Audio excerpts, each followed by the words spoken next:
అందం అంటే ఎంతమందికి ఇష్టం అండి? అందరికీ ఇష్టం కదా. అందము అనేది పేదోళ్ళు లేదు, డబ్బు గలోళ్ళు లేరు, అందరూ దాన్ని ఇష్టపడతారు. దాని కొరకు ప్రయత్నాలు చేస్తుంటారు. అయితే మనము ఎటువంటి అందము మనలో ఉండాలో దేవుడు ఈరోజు మనతో మాట్లాడడానికి ఇష్టపడుతున్నాడు. 1 పేతురు 3వ అధ్యాయము 3-4 వచనాలు చూద్దాం. 1 పేతురు 3వ అధ్యాయము 3-4 వచనాలు. అల్లుకొనుటయు, బంగారు నగలు పెట్టుకొనుటయు, వస్త్రములు ధరించుకొనుటయును వెలుపటి అలంకారము మీకు అలంకారముగా ఉండక, సాధువైనట్టు మృదువైనట్టునైన గుణమును అక్షయాలంకారములు గల మీ హృదయపు అంతరంగ స్వభావము మీకు అలంకారముగా ఉండవలెను. అది దేవుని దృష్టికి మిగులు విలువగలది. హల్లెలూయా, హల్లెలూయా. ఇక్కడ దేవుని వాక్యం సెలవిస్తుంది, జడలు అల్లుకొనుటయు, బంగారు నగలు పెట్టుకొనుటయు, వస్త్రములు ధరించుకొనుటయు అను వెలుపటి అలంకారము మీకు అలంకారముగా ఉండక, సాధువైనట్టు మృదువు అయినట్టునైన గుణమును అక్షయ అలంకారము గల మీ హృదయపు అంతరంగ స్వభావము మీకు అలంకారముగా ఉండవలెను. అది దేవుని దృష్టికి మిగుల విలువగలది. హల్లెలూయా, హల్లెలూయా. అందము అవసరమే. ఎందుకంటే మన దేవుడు మనల్ని తన స్వరూపంలో మనల్ని నిర్మించుకున్నాడండి.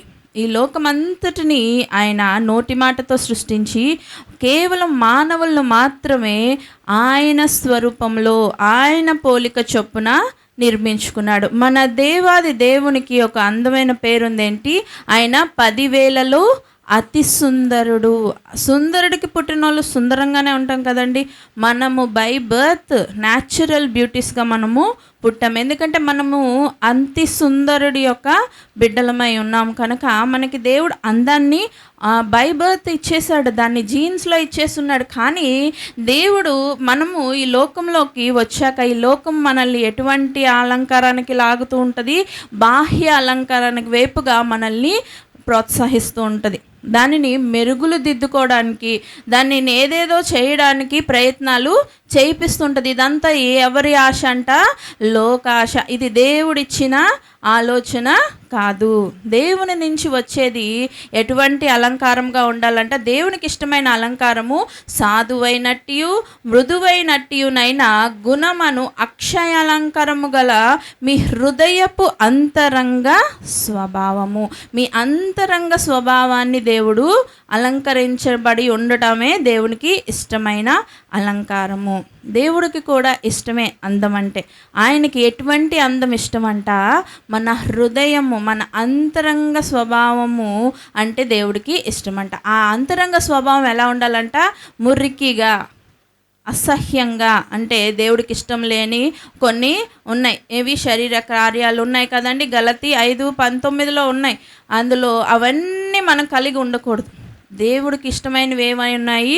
22లో ఉన్నాయి. అదే గలతీ 5:22లో ఇష్టమైనటువంటి ఎలాంటి ఉండాలంట? సాధువైనట్టి మృదువైనట్టి గుణమును అక్షయ అలంకారము. సాధువు మరి మృదువైన అలంకారం నీకు రావాలంటే అటువంటి ఆత్మఫలము నీలో ఉండాలి. ఆత్మఫలం ఏమనగా ఏమై ఉన్నాయండి? అవి ప్రేమ, సంతోషము, సమాధానము, దీర్ఘశాంతము, దయాళత్వము, సాత్వికము, విశ్వాసము, మంచితనము, ఆశా నిగ్రహము. హల్లెలూయా. అట్టివి నీకు అలంకారముగా ఉండాలని దేవుని వాక్యము పేతురు ద్వారా మనకి తెలియజేస్తున్నారు. ఏమంటున్నారు? మరి జడలు అల్లుకొనుట, బంగారు నగలు పెట్టుకొనుట, వస్త్రములు ధరించుకొనుట అనే వెలుపటి అలంకారము మీకు అలంకారముగా ఉండక.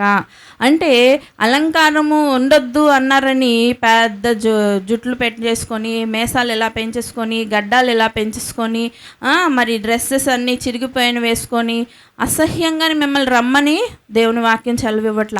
మీరు మంచిగా దేవుడు నిర్మించున్నాడు, దానిని గ్రూమింగ్ చేసుకోవాలి.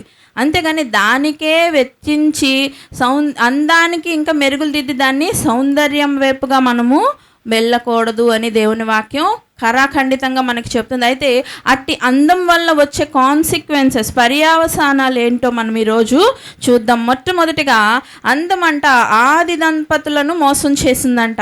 మొట్టమొదటిగా ఏం చేసింది? అందము ఆది దంపతులనే మోసం చేసిందంట. ఆదికాండం 3వ అధ్యాయం 6వ వచనంలో చూద్దాం అది ఎలా మోసం చేసిందో వాళ్ళని. స్త్రీ ఆ వృక్షము ఆహారమునకు మంచిదియు కన్నులకు అందమైనదియు వివేకమిచ్చు రమ్యమైనదే ఉండుట చూచినప్పుడు ఆమె దాని ఫలములలో కొన్ని తీసుకొని తిని తనతో పాటు తన భర్తకును ఇచ్చెను, అతడు కూడా తినెను. హల్లెలూయా. స్త్రీ ఆ వృక్షపు ఆహారమునకు మంచిదియు కన్నులకు అందమైనదియు వివేకమిచ్చు రమ్యమైనదియు ఉండుట చూచినప్పుడు ఆమె దాని ఫలములలో కొన్ని తీసుకొని తిని తనతో పాటు తన భర్తకు కూడా ఇచ్చెను, అతడు కూడా దానిని తినెను. స్త్రీకి ఆ పండు ఎలా కనిపించిందంట? అందముగా కనిపించిందంట. అందముగా కనిపించగానే దానిపైకి వెళ్ళి దానిని ఫ్లక్ చేసింది, కట్ చేసింది, దానిని తెంపింది. అది తెంపడం వల్ల ఏం జరిగింది?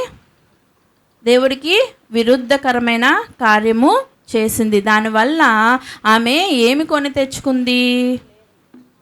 ఏం తెచ్చుకుందండి? నష్టాన్ని కొని తెచ్చుకుంది. ఆమె తెచ్చుకుంది. ఆమె వల్ల ఈ రోజుకి ఎన్ని తరాలు అనుభవిస్తూనే ఉన్నాయి కదా. మరి అది దేని వల్ల జరిగిందండి? అందము అది మోసము చేసింది. అందముగా కనిపిస్తుందండి ఏదైనా మనకి నష్టము తెచ్చేది మనకి ఎలా కనిపిస్తుందంట? మన కంటికి అందముగా కనబడుతుందంట. అందము మనల్ని మోసం చేస్తుంది. ఆ అందం బట్టి నువ్వేమైపోతావు? నష్టపోతావు. మరి అది ఆది దంపతులు అంటే మరి ఆదాము అవ్వలే మోసపోయారండి. ఎందుకంటే వారు నిత్యము 100 సంవత్సరములుగా దేవుని ముఖాముఖిగా చూస్తున్నారు, ఆయనతో గడుపుతున్నారు. అట్టి వారిని అది మోసం చేసింది. కనుక మనము చాలా జాగ్రత్తగా ఉండాలి. అందం అనేది చూడడానికి ఎలా ఉందంట? రమ్యముగా ఉందంట. రమ్యముగా ఉంటుంది అందం అనేది. కానీ అది మనల్ని మోసం చేస్తుంది. ఆది దంపతులనే మోసం చేసి ఎండ్ రిజల్ట్ ఏమైంది? వారికి ఏమొచ్చింది? నష్టం వచ్చింది. మరి ఆది దంపతులు మోసం చేసిన అందమును బట్టి వారికి మొట్టమొదటిగా ఎండ్ రిజల్ట్ ఏమొచ్చిందండి? చివరిగా వారికి వచ్చిన రిజల్ట్ ఏమైంది? నష్టం వచ్చింది. మరి రెండవదిగా చూద్దాం. అందము తామరుని మోసం చేసిందంట. అందము తామరుని మోసం చేసిందంట. 2 సమూయేలు 13వ అధ్యాయం 1వ వచనం చూద్దాం. 2 సమూయేలు. తరువాత దావీదు కుమారుడగు అబ్షాలోమునకు తామారను ఒక సుందరవత్యగు సహోదరి ఉండగా దావీదు కుమారుడగు అమ్నోను ఆమెను మోహించెను. తామారు కన్యయందున చాలు నాన్న, ఏమని ఉన్నది ఇక్కడ? తరువాత దావీదు కుమారుడగు అబ్షాలోమునకు తామారను ఒక సుందరివతియగు స్త్రీ సహోదరి ఉండెను. ఎలాంటి స్త్రీ సహోదరి ఉందంట? సుందరవతియగు సహోదరి ఉందంట. ఎవరికి? అబ్షాలోముకి. మరి అలాగనే దావీదు కుమారుడగు అమ్నోను ఆమెను మోహించెను. ఇక్కడ ఈ తామరుని ఈ అందము మోసం చేసింది. తిను అందముగా మేబీ దేవుడు అందం ఇచ్చాడు, అందాన్ని సరిపెట్టుకోలేదేమో. ఎందుకంటే సాక్షాత్ ఆమె దావీదు కుమార్తె ఉంది. దావీదుకు 8 మరి భార్యలు ఉన్నారని మనము ఒకరోజు సేవకుల ద్వారా తెలుసుకున్నాం కదండి. మరి బైబిల్లో ఆయనకు మరి కొన్ని రికార్డ్ అయి ఉన్నాయి, కొన్ని రికార్డ్ అయి లేవు. మనకి చూస్తే 8 మంది భార్యలు ఉన్నారు. అందులో ఒక భార్య బిడ్డ అబ్షలోము, తామరు అయితే ఇంకో భార్య బిడ్డ ఎవరు? అమ్నోను ఒక తల్లి పేరు అహీనోయము అను ఆమెకు పేరు అహీనోయము. మరి అబ్షలోము యొక్క మదర్ పేరు మక్క. వీరిద్దరు పిల్లలు వీళ్ళు. అయితే తండ్రి ఒక్కడే కానీ తల్లులు వేరై ఉన్నారు వీరికి. అయినప్పటికీ ఆమె ఏ వరుస వస్తుంది? తామరు అమ్నోనుకు. అబ్షలోముకు చెల్లి అమ్నోనికి ఏమవుతుంది? ఆమెకు కూడా చెల్లి అవుతుంది. ఎందుకంటే వాళ్ళిద్దరూ మదర్స్ వేరైనా ఫాదరు వాళ్ళకి ఒక్కడే కదా. కనుక ఆ చెల్లి పైన ఎవరికైనా అలాంటి చెడ్డ చూపు వస్తుందా? అక్కడ ఈ చెడ్డ చూపుకు కారణం ఏమైపోయిందంట? అందం అయిపోయింది. మేబీ ఆమె అందంగా ఉన్నప్పటికీ కొన్ని నియమ నిబంధనలు ఉంటాయి, అలా ఉండలేదేమో ఆవిడ. మరి రాజుగారు కుమార్తె అయి ఉన్నప్పుడు ఆమె ఇంకా దానిని ఎక్స్ట్రా యాడింగ్ చేసుకుందేమో. ఆమె అందానికి మెరుగులు దిద్దుకునే ఉంటుంది కదండి. మరి వాళ్ళకి అన్నీ అవైలబుల్గానే ఉంటాయి, అవన్నీ ఇస్తారు. వాటిని వాళ్ళు తను చేసుకుంది, దాన్ని బట్టి తనకి ఏమొచ్చింది, ఆ అందము తనని మోసము చేసింది. ఆ అందం వలన వారికి ఏమొచ్చింది, ఎండ్ రిజల్ట్ కష్టం వచ్చిందంట. ఏమొచ్చింది మరి ఆది దంపతులకి ఎండ్ రిజల్ట్ ఏమైంది, మరి నష్టం వచ్చింది. వీళ్ళకి ఏమొచ్చింది, తామరకి కష్టం వచ్చింది. తన సొంత అన్ననే తనని మోహించారు. అంటే ఎంత తనకి ఇబ్బందికరమైన పరిస్థితులు వీటిని బట్టి వచ్చాయి. దేవుడు మనకి ఆ అందాన్ని ఇచ్చాడు, ఆ అందాన్ని సరిపెట్టుకోవచ్చు మనం. దానికి ఏం చేస్తాం మనం, ఇంకా హోల్స్ ఎక్స్ట్రా కుట్టించుకుంటాం చౌకి, ఇంకా జుట్టుని ఏవో తిప్పుతారు కదండి, లేకపోతే ఒక 2-3 లేయర్స్ మెత్తేస్తారు ఫేస్కి, ఏదో ఒకటి చేస్తారు. అందరికి ఇష్టం అది అందంగా ఉండడం. కానీ ఆ అందం వల్ల మనకి ఏమొస్తుంది, కష్టం వస్తుంది. ఇక్కడ తామరకి ఏమొచ్చింది, కష్టం వచ్చింది. దేవుడు మనకి ఎలా వచ్చాము, మనం దేవుని గర్భంలో కన్నాలు పెట్టుకోకూడదా అంటే, దేవుడు మనల్ని గర్భంలోంచి తీసినప్పుడు మనకి కన్నాలు పెట్టే పంపిస్తాడు కదా, పెట్టాడు కదా కొన్ని కన్నాలు. ఏంటి ఈ నోస్లో ఈ హోల్స్ పెట్టకపోతే మనం ఊపిరి తీయగలుగుతామా? ఇక్కడ ఈ హోల్ పెట్టకపోతే, ఇక్కడ హోల్ పెట్టకపోతే, ఇక్కడ హోల్ పెట్టకపోతే, పెట్టాల్సిన హోల్స్ దేవుడు పెట్టాడు. మనం ఎక్స్ట్రా హోల్స్ పెట్టుకుంటున్నాం కదండి. అవన్నీ మరి అవసరం లేనివి మనము వదిలేసుకుంటేనే మంచిదని దేవుని వాక్యం ఈరోజు మనతో మాట్లాడుతుంది. ఎందుకంటే దానివల్ల మనకి ఏమొస్తుందంట, కష్టం వస్తుంది. ఎండ్ రిజల్ట్ తామరకి అందం వల్ల మోసపోయింది, దానివల్ల తనకి చివరిగా వచ్చిన పర్యవసానం ఏమైంది, కష్టం వచ్చింది. మరి మూడవదిగా చూస్తే అందము అబ్షాలోమును మోసం చేసిను అంట. అబ్షాలోమును కూడా ఈ అందము మోసం చేసిందంట. 2 సమూయేలుకు రాసిన గ్రంథము 14వ అధ్యాయం 25వ వచనం మనం చూద్దాం. ఏమంట, ఇశ్రాయేలీలందరిలో అబ్షాలోమంత సౌందర్యము గలవాడు ఒక్కడునూ లేడు, అరికాలు మొదలుకొని తల వరకు ఏ లోపము అతని యందు లేకపోయాను. ఇటువంటి స్టేట్మెంట్ తన తండ్రి అయిన దావీదుని గురించి కూడా దేవుడు బైబిల్లో అందాన్ని వర్ణించాడు. కానీ ఆ ఇంతటి స్టేట్మెంటు ఎవ్వరికీ లేదంట. ఈవెన్ సొలొమోన్కి లేదు, ఎవరికి లేదు ఈ యొక్క స్టేట్మెంట్. ఏమంట, తలనే అరికాలు మొదలుకొని తల వరకు ఏ లోపము అతనిలో లేకపోయాను. అంటే ఎక్కడ ఏది ఉండాలో అంత పర్ఫెక్ట్గా ఉంది ఆయనలో, అబ్షాలోంలో. కానీ ఇంత అందం ఉన్నప్పటికీ ఏం ఉపయోగం, ఆ అందము తనకేమీ ఉపయోగకరం కాలేదు. అందము తనని మోసం చేసింది. అందము బయటికి కనిపిస్తుందండి, లోపల గుణము కదా. మనము మెయిన్ వర్స్ కూడా మాట్లాడుకున్నాం. ఏమై ఉన్నాము, లోపల ఎలా ఉండాలి, సాధువైనట్టు, మృదువైనట్టు, అట్టి గుణము మనం కలిగి ఉండాలి. అట్టి గుణం ఉందా అబ్షాలోంలో? లేదు. ఆ కోపం అనేది తనని అది ధరించుకొని తను దాన్ని ఏం చేశాడు, పెంచి పోషించి అది రివెంజ్గా మార్చుకున్నాడు. ఎవరి మీద? తన సొంత తండ్రి మీదే అది రివెంజ్ పెంచుకున్నాడు. అది చివరికి తనకు ఎటువంటి పర్యవసానం వచ్చిందంటే పాపములోకి తీసుకువెళ్ళిపోయింది. అబ్షాలోము అందము తనని మోసం చేసి చివరిగా తనని ఎక్కడికి తీసుకెళ్ళిందండి, పాపము వచ్చింది. ఇటువంటి విధముగా ఈ అందం మనల్ని మోసం చేసి అలాంటి చెడ్డ త్రోవల్లోకి మనల్ని నడిపిస్తుంది. కనుక మనము ఈ విషయంలో చాలా జాగ్రత్తగా ఉండాలి, తెలివిగా ఉండాలి. అంటే మనము అంతరంగ స్వభావము మనము ఎల్లవేళలా అలంకరించబడుకొని ఉన్నట్లయితే దేవుడు మనకి అట్టి జ్ఞానం ఇస్తాడు. మరి అంతేకాకుండా దేవుడిచ్చిన కృపావరాలు, మరి 9 వరాలు దేవుడిస్తున్నాడు. అందులో మరి ప్రాముఖ్యమైన వరము ఆత్మల వివేచన వరము, స్పిరిట్ ఆఫ్ డిసర్న్మెంట్. ఆ ఆత్మ వరాన్ని పొందుకోవాలనే తాపత్రయము ఈ రోజు నుంచి మనకు అధికముగా ఉండాలి.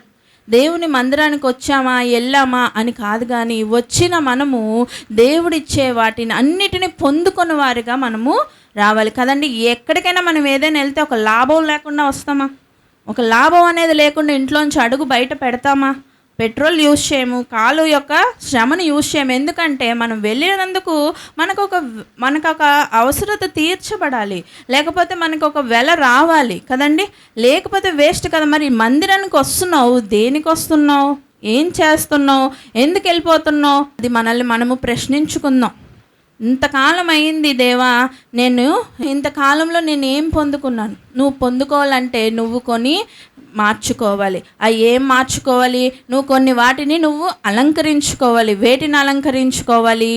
సాధువైనట్టు, మృదువైనట్టు నీ అంతరంగ స్వభావాన్ని, అట్టి గుణాన్ని నువ్వు నీ అంతరంగంలో నువ్వు అలంకరించుకోకపోతే, నీకు దేవుని యొక్క ఆత్మఫలాలు నీలో ఫలించకపోతే, దేవుడిచ్చే కృపావరము నీకు రాదు. రాకపోతే నువ్వు కూడా ఆది దంపతుల వలె మోసపోవచ్చు, మరి తామరు వలె మోసపోవచ్చు, అబ్షాలోము వలె మోసపోయి కష్టాన్ని, నష్టాన్ని, మరి పాపాన్ని నువ్వు మరి పర్యవసానాలుగా పొందొచ్చు. మరి 4వదిగా చూద్దాము. అందము భక్తుడైన దావీదునే మోసము చేసెను. మరి 2 సమూయేలు 11వ అధ్యాయము 3వ వచనం చూద్దాం. ఆమె బహు సౌందర్యవతి అయ్యుండుట చూచి దావీదు దాని సమాచారము తెలుసుకొనుటకై ఒక దూతను పంపెను. అతడు వచ్చి ఆమె ఏలియాము కుమార్తెయు హిత్తీయుడగు ఊరియాకు భార్యయునైన బెత్షెబా అని తెలియజేయగా, దావీదు దూతల చేత ఆమెను పిలువనంపెను. ఆమె అతని యొద్దకు రాగా అతడు ఆమెతో శయనించెను. కలిగిన అపవిత్రత పోగొట్టుకొని ఆమె తన ఇంటికి మరలా వచ్చెను. చాలు నాన్న. ఏమైంది? దావీదును కూడా ఈ అందము మోసం చేసిందంట. భక్తుడైన దావీదు దేవుని హృదయానుసారుడు, ఆయన ఇష్టానుసారుడుగా పేరు పొందిన దావీదు కూడా ఒక టైంలో మోసపోయాడు. దేని బట్టి? ఈ అందమును బట్టే. కనుక అందము ఎంత భయంకరమైనదో మనము ఈరోజు గ్రహించుకుందాం ప్రియులారా. మనం తెలియకుండా దీనిలో పడిపోతున్నామేమో, తెలియకుండా దాని వైపుగా వెళ్ళిపోతున్నామేమో. మరి బాహ్య అలంకారానికి మనము చోటియక, వ్యర్థమైన అలంకారాలను చూసి మన కళ్ళును దాన్ని బట్టి మనం వాళ్ళని నమ్మేయక, మనము తెలివిగా, యుక్తిగా ఉండాలంటే చాలా చాలా జాగ్రత్తగా నిత్యము దేవునితో ఒక మంచి సహవాసంలో, అన్యోన్య సహవాసంలో మనం జీవించకపోతే ఈ చివరి దినాల్లో ఇంకా కష్టమైపోతుందనేమో దేవుడు మనతో ఈరోజు మాట్లాడుతున్నాడు. చూద్దాము. ఆమె బాహ్య సౌందర్యవతి అయి ఉండుట చూచి దావీదు దాని సమాచారం తెలుసుకొనుటకై ఒక దూతను పంపెను. అతడు వచ్చి ఆమె ఏలియాము కుమార్తె అయిన హిత్తీయుడగు ఊరియాకు భార్య అయిన బెత్షెబా అని తెలియజేశాడంట. ఈ బెత్షెబాను చూశాడు ఆయన. ఆ రోజు ఆ యొక్క మేడ గది మీద తిరుగుతూ ఆమె అందాన్ని చూసినప్పుడు ఆయన ఏమైపోయాడు? టెంప్ట్ అయిపోయాడు. ఆ అందము తనని మోసం చేసింది. ఎలా మోసం చేసింది? ఎంతో నమ్మకంగా భక్తుడిగా ఉంటూ తన ప్రజల్ని ఎంతో మరి నీతి న్యాయాలతో పరిపాలిస్తూ ఉన్న వ్యక్తి ఎంతకు దిగజారిపోయాడంటే, తనకు ఎంతో ప్రియుడు, ఎంతో నమ్మకస్తుడైన తన సైనికుడిని ఏం చేశాడు? చంపించేశాడు. ఊరియాను చంపించి తన భార్యతో తిను పాపం చేశాడు. పాపం చేయడం వల్ల ఒక బిడ్డను కన్నారు. ఆ బిడ్డ ఏమైపోయాడు? మరణించాడు. అంటే నువ్వు చేసిన పాపమును బట్టి నీకు పర్యవసానం ఏమొచ్చింది? శాపం వచ్చింది. ఏమొచ్చింది? శాపం వచ్చింది. నీ శాపాన్ని బట్టి ఏమయ్యావు? నీ మొదటి బిడ్డను దేవుడు మొత్తాడు కదా, మొత్తగానే నీ మొదటి బిడ్డను నువ్వు కోల్పోయావు. మరి ఈ అందమును బట్టి నీకు పర్యవసానం ఏమొస్తుంది? కష్టము, నష్టము, పాపము, మరి ఇంకా ఏమొచ్చింది? శాపం వచ్చింది. అందుకనే చాలా జాగ్రత్తగా ఉండాలి ప్రియులారా. మరి అందమంట చెడగొడుతుందంట మనల్ని. అందము చెడగొడుతుంది. కీర్తనల గ్రంథము 39వ అధ్యాయము 11వ వచనం చూద్దాం. దోషములను బట్టి నీవు మనుషులను గద్దింపులతో శిక్షించినప్పుడు చిమ్మట కొట్టిన వస్త్రము వలె నీవు వారి అందము చెడగొట్టెదవు. నరులందరూ వట్టి ఊపిరి వంటి వారు. ఏమంట? మనల్ని చిమ్మట కొట్టిన వస్త్రం వలె నీవు వారి అందాన్ని చెడగొడతావు. మరి ఈ అందము బట్టి నీకేమవుతుంది? కష్టము, నష్టము, మరి శాపమే కాకుండా చివరికి నీకేమొస్తుంది? మరి తీర్పులోకి నువ్వు వెళ్ళిపోవాల్సిన పరిస్థితి వస్తుంది. మన దేవుడు అందగాడంటే మామూలు అందగాడు కాదు. ఆయన 10,000లోనే అతి సుందరుడు. అలాంటి అతి కాంక్షణీయుడు అయి ఉన్నాడు ఆయన. ఆయన అందాన్ని మనం చూడలేం, మన కళ్ళతో ఆయనను అభివర్ణించలేం. అంత అందగాడు ఏమైపోయాడండి? మరి సిలువ పైన స్వరూపమైనను సొగసైనను లేకుండా నువ్వు నేను తీర్పులోకి వెళ్ళిపోతామని మన కొరకు ఆయన ఏం చేసుకున్నాడు? ఆయన అందాన్ని ఛిద్రం చేసుకున్నాడు. ఆయన మొహము ఎలా అయిపోయిందంట, ఆయన రూపమే లేకుండా అయిపోయిందంట. సురూపమైన సొగసైన లేకుండా అంత అందగాడుకి ఏమైపోయాడు, చూస్తే భయం వేసే రకంగా ఆయన మొహము అయిపోయింది. ఆయన శరీరము ఛిద్రమైపోయింది. వెన్నెముకలో ఉన్న దుమ్ములు మనకి కనిపించేలాగా ఆయన శరీరము దున్నబడిందంట. అది నిజమైన అందము కదండి. ఎందుకంటే నువ్వు నేను తీర్పులోకి రేపు మనం చేసిన కర్మ పాపాలను బట్టి, జన్మ పాపాన్ని బట్టి వెళ్ళి దేవుని ముందర ముద్దాయిలుగా మనం నిలబడకూడదని, తీర్పులోకి మనం వెళ్ళకూడదని, మన దుష్టత్వమును బట్టి, మన దుష్ట కార్యాలు బట్టి మన అందం మనల్ని ఏం చేస్తుంది, చెడగొడుతున్నప్పుడు మన దేవుడు దాన్ని మార్చడానికి, తిరిగి రాయడానికి ఏం చేశాడు, తన అందాన్ని ఏం చేసుకున్నాడు, తీసివేసుకున్నాడు. ఆయన ఆ విధముగా అయిపోయినప్పుడు ఈరోజు మనము తీర్పులోకి వెళ్ళకుండా దేవుని యొక్క న్యాయ సింహాసనం ముందు నిర్దోషులుగా మనము ఎలా వెళతాము?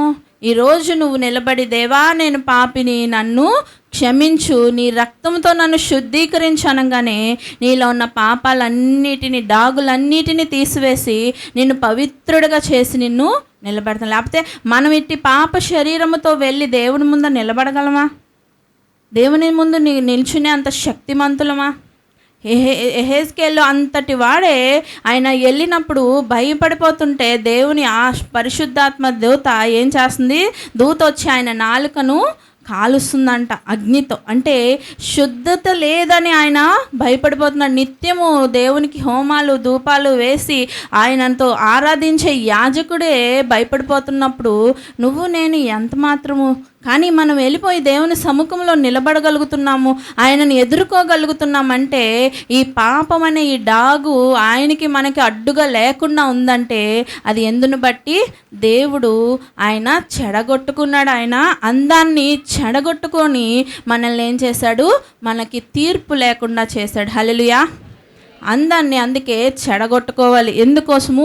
దేవుని కోసం. చూడండి, అందంగా ఉండరు దైవజనులు. ఎందుకంటే ఎండ అనక వాన అనక వాళ్ళు ఏం చేస్తుంటారు, వాళ్ళు అడవిల్లో మరి కొండల్లో నల్లగా అయిపోయేది మా డాడీకి ఇక్కడ ప్యాచ్ లాగా మినిస్ట్రీకి వెళ్ళొస్తే. అది దేవుడికి అందమైన ముఖముగా కనబడుతుంది కదండి. వారు దేవుని ఎదుర్కొన్నప్పుడు దేవుడు, మనము పరమగీతాల్లో కూడా చూస్తాం కదా, దాడిమ వృక్షాల మధ్యలో ఎలా ఉందంట, ఆమె అందంగా ఉందంట. ఆమె అలా ఉండి స్వరూపముగా మనం చూద్దాము. ఆ వర్స్ నాకు చాలా ఇష్టం. ఆ వర్స్ 6th చాప్టర్లో 11th వర్స్లో చూడండి. లోయలలోని చెట్లు ఎట్లున్నవో చూచుటకు ద్రాక్షవల్లులు చిగిర్చెనో లేదో, దాడిమ వృక్షములు పూత పుట్టెనో లేదో చూచుటకు నేను అక్షోట వృక్షోద్యానమునకు వెళ్ళి తిని. అక్కడ ఏమవుతుంది, ఆయన అక్కడికి ఎందుకు వెళ్ళి చూస్తున్నాడు, ఆ లోయల్లోకి అక్కడికి వెళ్ళి ఎందుకు దేవుడు చూస్తున్నాడండి? అందుకే అంటారు కదా, నేను నల్లని దాన్నే కానీ నా ప్రియుడికి నేను సుందర్యవతిని. ఎందుకు నల్లగా అయిపోయింది ఆమె? ఆ యొక్క దేవుని యొక్క పనులలో, ఆయన పారంలో, దేవుని యొక్క కార్యక్రమాల్లో ముందుకు వెళ్ళడంలో ఆమె ఏమైపోతుంది, ఆమె అందాన్ని లెక్క చేయడం లేదు. దేవునికి అట్టి అందం ఇష్టమైంది కదండి. దేవుని కోసము ఆ విధంగా దేవుడు కూడా అందుకే ఏమైపోయాడు, మన కోసము స్వరూపమైనను సొగసైనను లేకుండా ఆయన నలిగొట్టబడ్డాడు. ఎందుకంటే ఎండ్ రిజల్ట్ ఏమై ఉంది, మనకి తీర్పు ఉంది కదా. ఆ అందము చెడగొట్టబడినప్పుడు మనం ఏమైపోతాం, తీర్పులోకి వెళ్తాం. అట్టిది మనకి ఎటువంటి పర్యవసానం వస్తుంది, అందము చెడగొట్టబడెను, అది మనకి ఎటువంటి తీర్పు, ఎటువంటి పర్యవసానం వస్తుంది, నీకు తీర్పు వస్తుంది. మరి 6వదిగా చూస్తే అందము అడవి పువ్వు వంటిది. లూకా సువార్త 12వ అధ్యాయము 26-27 వచనాలు చూద్దాం. కాబట్టి అన్నిటికంటే తక్కువైనవి మీ చేత కాకపోతే తక్కిన వాటి గూర్చి మీరు చింతింపనేలా? పువ్వులు ఎలాగూ ఎదుగుచున్నవో ఆలోచించుడి. అవి కష్టపడవు, వడుకవు, అయినను తన సమస్త వైభవముతో కూడిన సొలొమోను సైతము వీటిలో ఒకదాని వలనైనా అలంకరింపబడలేదని మీతో చెప్పుచున్నాను. హల్లెలూయా, హల్లెలూయా. ఇక్కడ చూస్తే అన్నిటికంటే తక్కువైనవి మీ చేత కాకపోతే తక్కిన వాటిని గూర్చి మీరు చింతింపనేలా? పువ్వులు ఎలాగ ఎదుగుచున్నవో ఆలోచించుడి, అవి కష్టపడవు వడకవు. మరి పువ్వులు మరి చూసినప్పుడు అందంగా ఉంటాయి కదండి. గర్ల్స్కే కాదు, బాయ్స్కి కూడా దాన్ని చూస్తే అవి ఎలా ఉంటాయి, మనకి ప్లెజెంట్గా ఉంటుంది కదండి. పువ్వుని చూసినప్పుడు ఎవరైనా సరే దానిని వర్ణించక మానరు కదండి. దేవుని బిడ్డలైతే ఇంకా వర్ణిస్తాడు. దేవుని యొక్క సృష్టి ఎంత అందంగా ఉంది. పువ్వును చూసినప్పుడు మనం దేవుని యొక్క గొప్పతనాన్ని ఇంకా వర్ణిస్తాం. కానీ ఎటువంటి మనుషులైనా సరే ఒక పువ్వును చూసినప్పుడు అలా దాన్ని నలిపేయడం, పిసికేయడం, పీకేయడం చెయ్యం కదా. జ్ఞానం కలిగిన వాళ్ళు ఎవ్వరూ దాన్ని అలా చేయరు. దాన్ని చూసినప్పుడు మనకు ఒక మనశ్శాంతిగా ఆ అందాన్ని చూసినప్పుడు మనము ముగ్ధులమైపోతాం. హల్లెలూయా. కానీ అట్టి పువ్వు ఏమైపోతుంది, ఆ పువ్వు కూడా నీకు మరి మన అందం వల్ల వచ్చే ఒక పర్యవసానాన్ని మనకి నేర్పిస్తుంది. ఏంటంటే అవి ఏమవుతాయంట, కష్టపడవు వడకవు కానీ అందంగా ఉంటాయి. కానీ నువ్వు చూడు దానిని ఒకరోజు ఏమైపోతుంది, పొద్దున్నే చక్కగా అందంగా కనబడుతుంది, సాయంత్రం అయ్యేసరికి ఏమైపోతుంది, వాడిపోతుంది. అందము గురించి కూడా మనం చూస్తే మరి దీని పర్యవసానం మనము జీవితాన్ని ఇక్కడ చూస్తాం కదండి. మన జీవితాన్ని చూడండి, ఉదయమే లెగిసిన ఆ పువ్వు వలె అడవి పువ్వు వంటిది, మరి నీటి మీద బుడగ వంటిది. దేవుని సేవకులు ఈ విధంగా వర్ణించారు కదండి. అంతలో కనబడి అంతలో మాయమైపోయే ఆవిరి వంటిది అని దేవుని వాక్యం సెలవిస్తుంది. మన జీవితము కూడా ఏమైపోతుందో మనకి తెలీదు. ఈ అందం వంటిదే. అందం పట్టుకొని, అందం ఎన్ని రోజులు ఉంటుందండి చూడండి. ఒక యవ్వన ప్రాయంలోకి వచ్చినప్పుడు మేబీ బ్యూటిఫుల్గా ఉండొచ్చు, పుట్టినప్పుడు అందంగా మనము పుట్టొచ్చు, షైనింగ్గా ఉండొచ్చు. కానీ ఒక ఏజ్ వచ్చాక శరీరం ఏమైపోతుంటుంది, క్షీణించిపోతుంటుంది. అది ముడతలు వచ్చేస్తుంది ఆ శరీరం.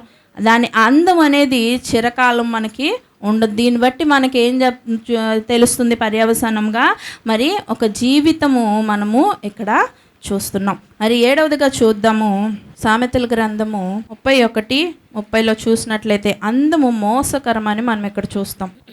అందము మోసకరము, సౌందర్యము వ్యర్థము, యెహోవా యందు భయభక్తులు కలిగిన స్త్రీ కొనియాడబడును. హల్లెలూయా.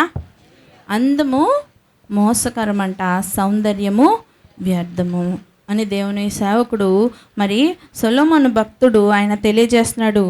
యెహోవా యందు భయభక్తులు కలిగిన స్త్రీ కొనియాడబడును. అయితే ఏది మనకి ఉపయోగకరం అంట, ఎప్పుడు మనం దేవునితో కొనియాడబడతామంట, మనము ఎప్పుడైతే భయభక్తులు కలిగి జీవిస్తామో అప్పుడు కొనియాడబడతాం.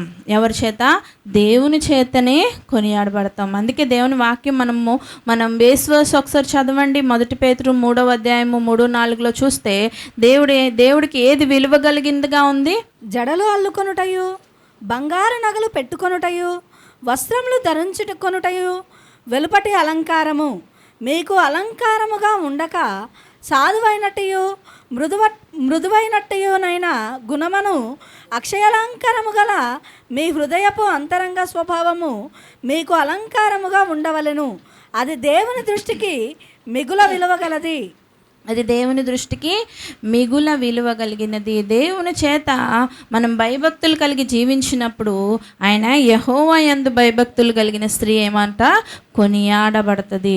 దేవుని యందు భయభక్తులు కలిగిన జీవితము మనల్ని నలుగురు మెచ్చుకునేలాగా చేస్తుంది. అది కదండి అందము, అది కదండి మనకి సౌందర్యము.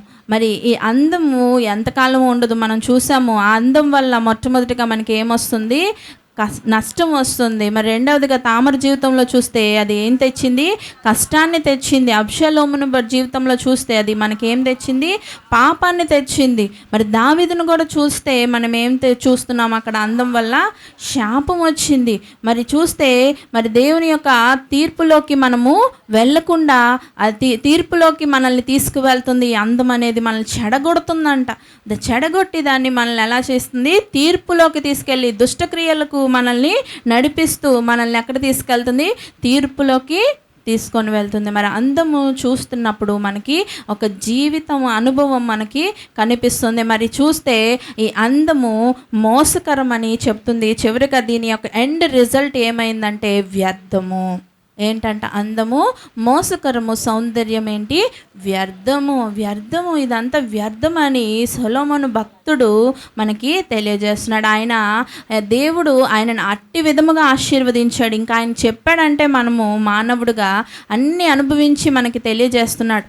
ఆయనకి లేని సౌకర్యాలు లేవు, ఆయనకి లేని సౌభాగ్యాలు లేవు, ఆయనకి లేని సంపద లేదు, ఆయన అనుభవించని భోగభాగ్యాలు లేవు. వాటన్నిటిని చూసినప్పుడు చివరిగా ఆయన ఒక మాటతో డిక్లేర్ చేస్తున్నాడు, ఏమంట? సమస్తము వ్యర్థము. ఈ అందం అనేది మోసం చేస్తుంది, సౌందర్యం అనేది నీకు వ్యర్థము.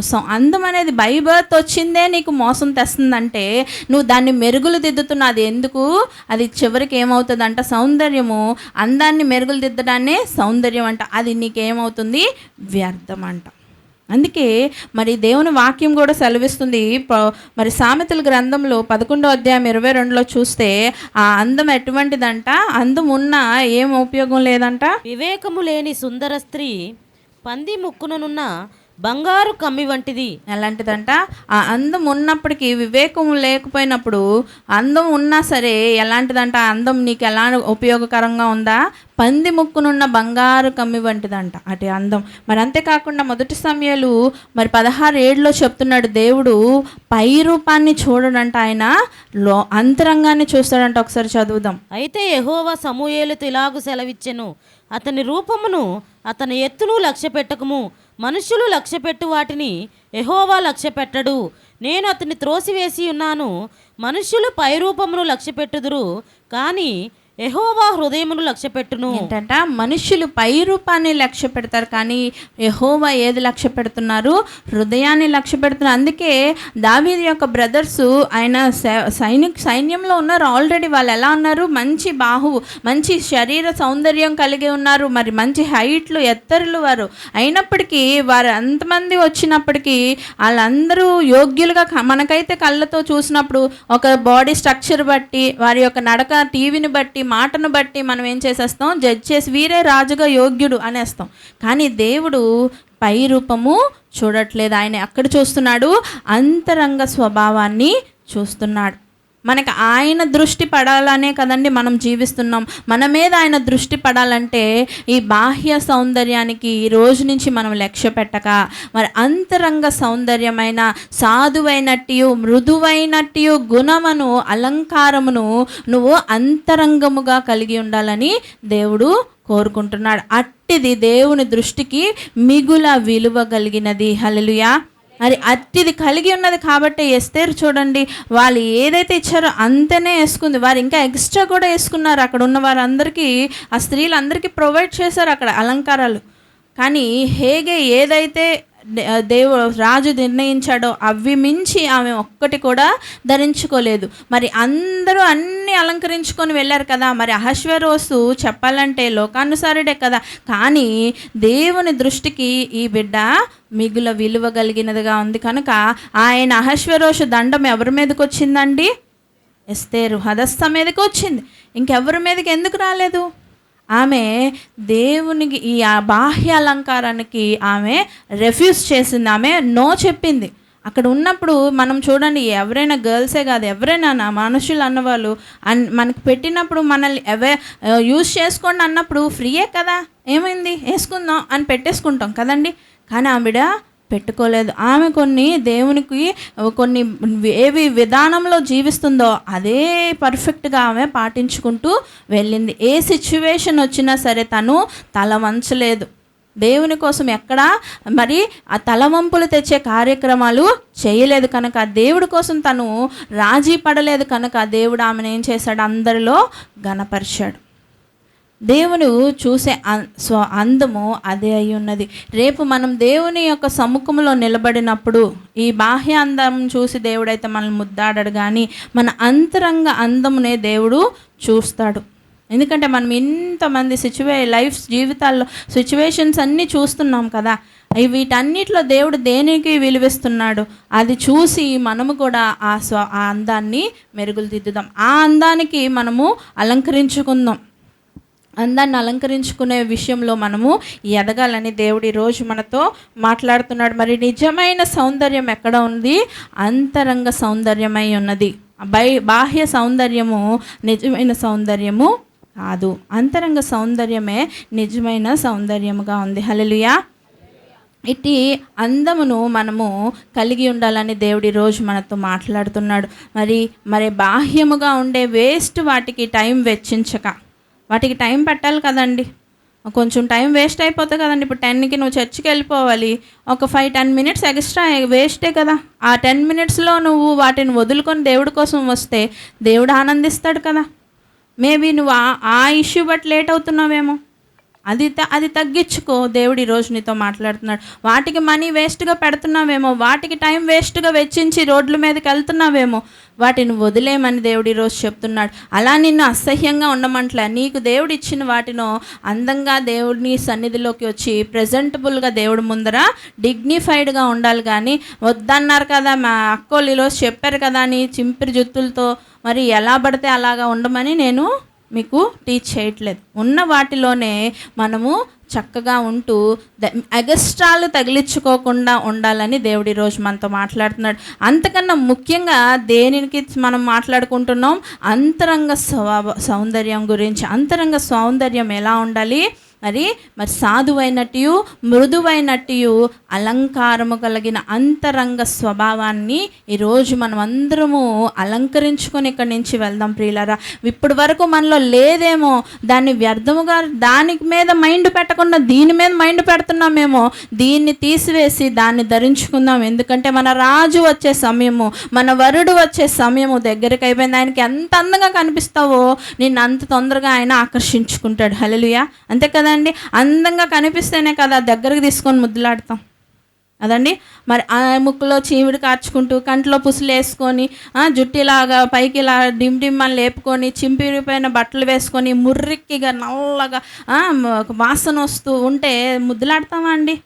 ఎంత సొంత బిడ్డైనా వెళ్ళి పో అని అరుస్తాం కదండి. ఎందుకు? నీట్గా ఉండాలి, నీట్గా కనబడాలి మనం దేవుడికి. అది ఏదై ఉండాలి? అంతరంగ స్వభావమై ఉండాలి. హల్లెలూయా, హల్లెలూయా. అట్టి విధముగా మనం మన రాజుకి ఎదుర్కొందాం. ఆ విధమైన అందాన్ని దేవుడు మన నుంచి ఆశిస్తున్నాడు. ఎందుకంటే బాహ్య సౌందర్యం, బాహ్యమైన అందము బట్టి ఏం జరిగిందండి? ఆది దంపతులకి నష్టం వచ్చింది, తామరుకి కష్టం వచ్చింది, అబ్షలోముకి పాపం వచ్చింది. మరి దావీదు జీవితంలో చూస్తే శాపం వచ్చింది.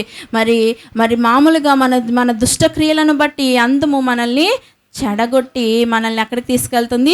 తీర్పులోకి తీసుకెళ్తుంది. అంతేకాకుండా ఈ పువ్వులను చూసినప్పుడు, ఈ అందాన్ని చూసినప్పుడు దేవుడు మనకి ఏం నేర్పిస్తున్నాడు? దానిలోంచి ఒక జీవితాన్ని మనము చూస్తున్నాం.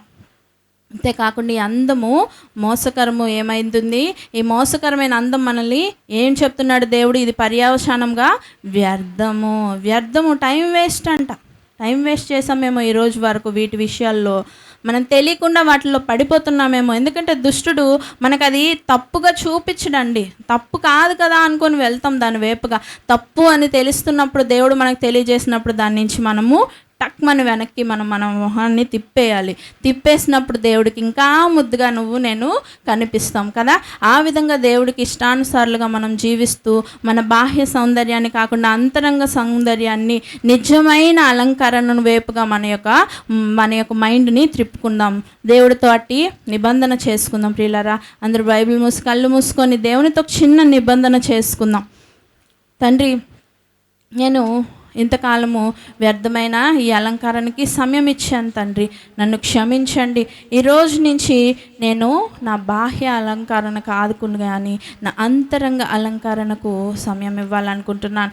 నేను సాధువైనట్టు మృదువైనట్టు నీ స్వభావాన్ని నా అంతరంగ స్వభావముగా మార్చుకోవాలనుకుంటున్నాను. ఆ విధంగా జీవించాలనుకుంటున్నాను. ఎందుకంటే మా కొరకు నువ్వు విలువ చెల్లించవయ్యా. మమ్మల్ని విలువలేని మమ్మలను విలువ కలిగిన వారిగా నువ్వు నీ రక్తము ద్వారా చేసావయ్యా. మేము విలువ పెట్టి నీ రక్తంలో కొనబడ్డాం తండ్రి. మేము ఈ రోజు నుంచి నీకు మిగుల విలువ కలిగిన బిడ్డలుగా మేము జీవించాలంటే మా అంతరంగమును ఇంకనూ నీకు ఇష్టానుసారంగా అలంకరించుకుంటాం తండ్రి అని ప్రార్థన చేసుకుందాం. అందరూ దేవునితో ఒక తీర్మానం చేసుకుందాం. ఈ యొక్క అందాన్ని